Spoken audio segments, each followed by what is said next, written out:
Hey, welcome back to my channel. My name is Megan and I help freelancers, consultants, and agencies land clients. Depending on how big you want to grow your business, you might come to a point where you've run out of hours in the day. And if you are capped time-wise, then you're going to have to make a decision, because if you stay where you are, you're not going to make any more money. You have to have a way to produce more work, and this is normally when people start to consider hiring. And I know this is a very overwhelming transition, so what we're going to do in this video is break it all down. We're going to talk about when to hire, how to hire, what to look for, and a bunch of other things. So if that sounds good, give this video a thumbs up and let's jump right in. First, when should you start considering hiring? You want to avoid the mistake that I made. So what I did several times was I waited until my back was up against the wall, okay?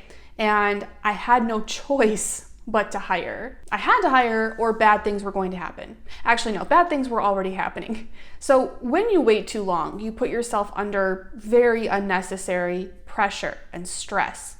And then you make decisions out of pressure and stress. And this is completely avoidable. So what you want to do is start the hiring process a little bit before you need it. So let's get into what that process looks like next. I've broken this down into some are steps and some are more tips. Okay, so step one is you need to create a job posting. And there are countless platforms you can do this on. There's LinkedIn, Career Builder, Outsourcely, Simply Hired, the list goes on and on. Now, in terms of what you put in the job posting, there are a few things you should definitely include. The first one is your name or someone's name, whoever's going to be managing that listing. And I'll tell you why in a minute. You also want to introduce the company and give applicants a little bit of background, tell them what the company does. Next, you want to include a job description and a list of responsibilities that this person is going to be managing. Third, I would include a list of desirable traits. So personally, I look for people who are very proactive, a little bit outspoken, people, hold on. Oh, excuse me. People who are looking for a long-term relationship. I don't want people who are going to be with me for a month and then leave. And people who are eager to grow and evolve, because my business is evolving all the time. So I need people who are going to kind of, be okay with that. You should give people at least an idea of what type of position this is. Is it full-time, part-time? Are you hiring freelancers, employees? Personally, I hire part-time freelancers. And you also want to ask them to submit samples of their work when they apply, because this is going to start to give you an idea of what they're capable of. Those are some of the biggies. One final thing I would do. So what I learned, again, the hard way, is that when people are applying for jobs, they're very often just sending out resumes and applications like this. They just copy paste over and over again, and they're not even reading the job postings. You want to hire someone who cares a little bit more than that. So what I do at the end of the job posting, at the bottom of the page, I tell them, when you apply, use the word elephant or something random. And when an applicant includes that word, you know that they've read the entire thing. So once you follow these steps and you post your job opening, you might very well start to get applications pouring in. It can be very overwhelming. How do you even begin sifting through these people? Step two, you want to start weeding out the no-goes. So this is where you're going to start kind of crossing off people who are giving immediate red flags. Remember earlier when I told you to include a name? If they don't address you by that name, that's a red flag. I get applications that say, "Dear Sir or Madam." You know what I am. I told you, my name is Megan, I'm a madam. I get "Dear Business Owner," "Dear HR Representative." Tell them in the job posting who they're going to be communicating with, and they should address you by that name, ideally. If there are a ton of typos in the cover letter, that's a red flag. It's especially a red flag for me because I'm usually hiring writers. I have a content agency. Now, if that's not the kind of position you're hiring for, it's okay if it's not absolutely perfect, but you need someone who knows how to communicate online. And also bear in mind that what you're seeing now, it's not going to get better. If anything, it's going to get worse. So if they're already starting off on the wrong foot, it's a red flag. If you can tell that a submission was copied and pasted with no customization at all, gone. Who's the easiest to communicate with? Who responds in the timeliest manner? If someone takes, 2, 3, 4 days, business days to respond to me, that makes me uneasy. Don't expect an immediate response. They've got a life, they're busy, but you need someone who you're going to be able to get a hold of within a reasonable amount of time. If I'm emailing someone on my team, it's because I need something. So I need to know that I can get a hold of them within a business day or so. If they didn't send samples as requested, red flag. If there are red flags now, there are going to be red flags after you hire them. So after this step, you should have a smaller pool of candidates, but we're going to talk about how you can narrow them down even more. I learned this one the hard way too. I made lots of mistakes. Step number 3 is give them a paid test assignment. This is probably one of my favorite parts of this whole process because it's very telling. So the mistake that I made in the past was I only asked for samples. And there was this one time that this gentleman sent me his writing samples and they were so good. And I was like, oh my God, I found the perfect person. I hired him, he started turning in work, and it was bad.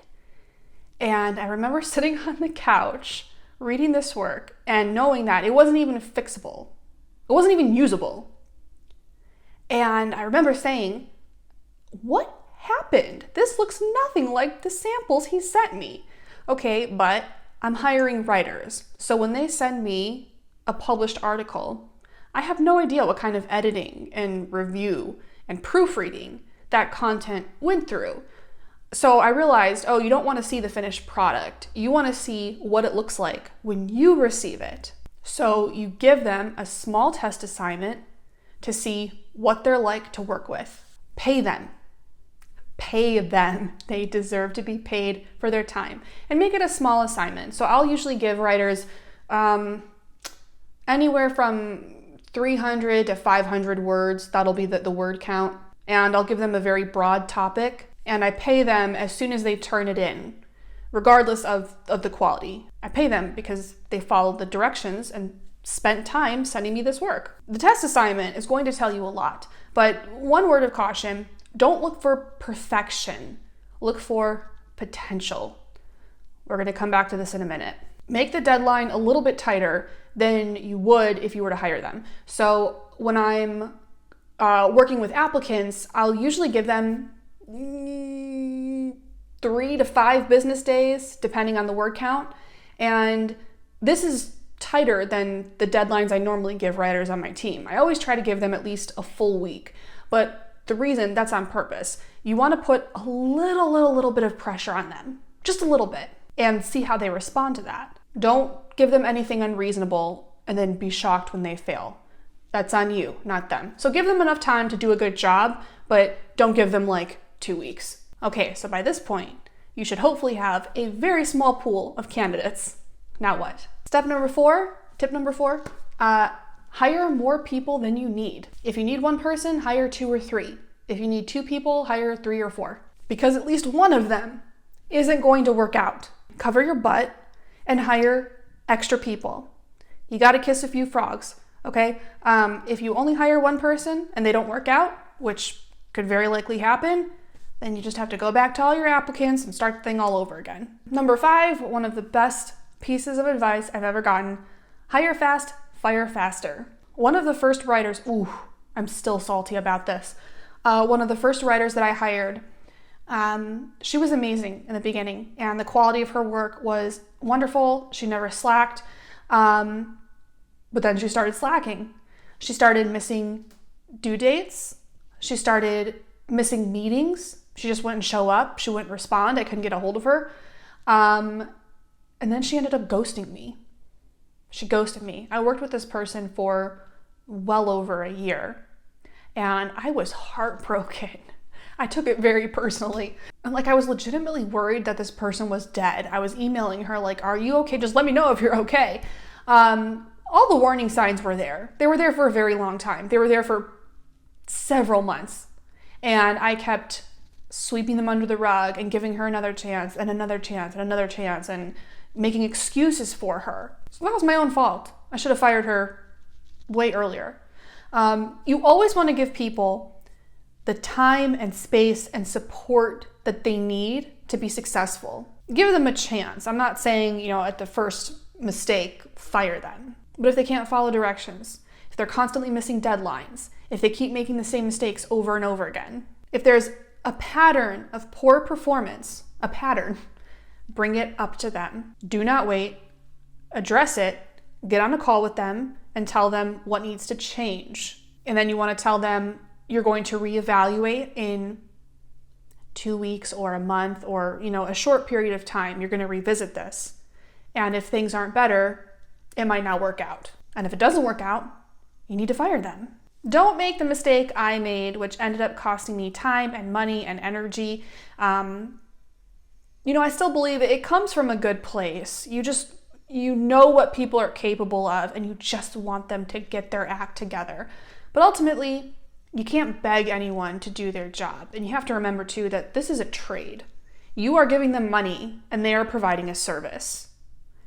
If they're not doing, holding up their end of the deal, then you stop paying them. All right, so let's keep going. We're gonna go a little more in depth talking about the qualities to look for in candidates. I know we touched on this earlier, but let's keep going with it. You need someone who is open and receptive to feedback. I had a writer years ago who would A, get very defensive when I sent her feedback, and B, she wouldn't make any corrections. She was just making the same mistakes over and over again. So I fired her. She cost me time, money, and energy. You need someone who wants to grow and get better. Second, you need someone who's positive, who has a good attitude. It doesn't matter how good they are at their job, at what they do. If they are miserable to work with, they're going to make you miserable. They're going to bring you down and they're going to bring your team down. Find someone that you can say you like as a human. You don't have to be best friends. In fact, you probably shouldn't be best friends, but I'm telling you, I know this because I've hired people who were good at what they did, but just kind of sucked as human beings. The fact that they were good at what they did didn't compensate for all the rest.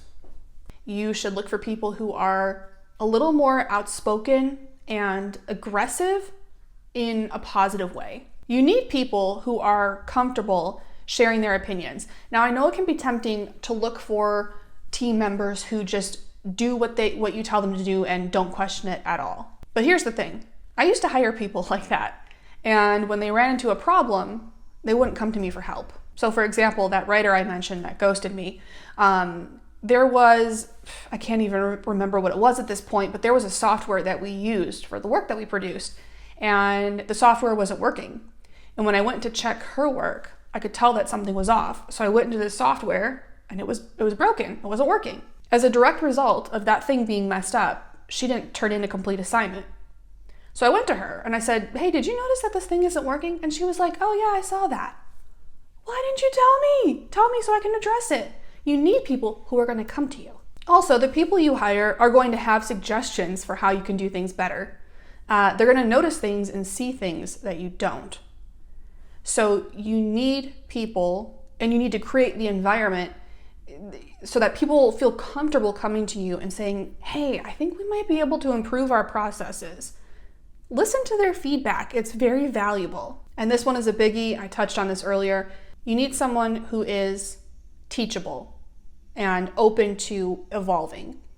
If you have a candidate who has all the experience, but they're miserable to work with, can't take feedback, or you have someone who's a little less experienced, but who's super open-minded and wants to learn and be better, go with that person. Hiring, there's a learning curve, just like there is with most things. I'm still learning. I've interviewed and hired many, many people, not just for my own business, but also for my clients because I manage some of their teams. You're gonna mess up. It's okay. That's how you learn. But hopefully this video helps you avoid some of the mistakes that I've already made. If you found this video helpful, then I'm leaving 2 more up on the screen that I think you might be interested in. And if you have any questions about what we discussed, just drop them in a comment and I'll get back to you, and I'll see you next time.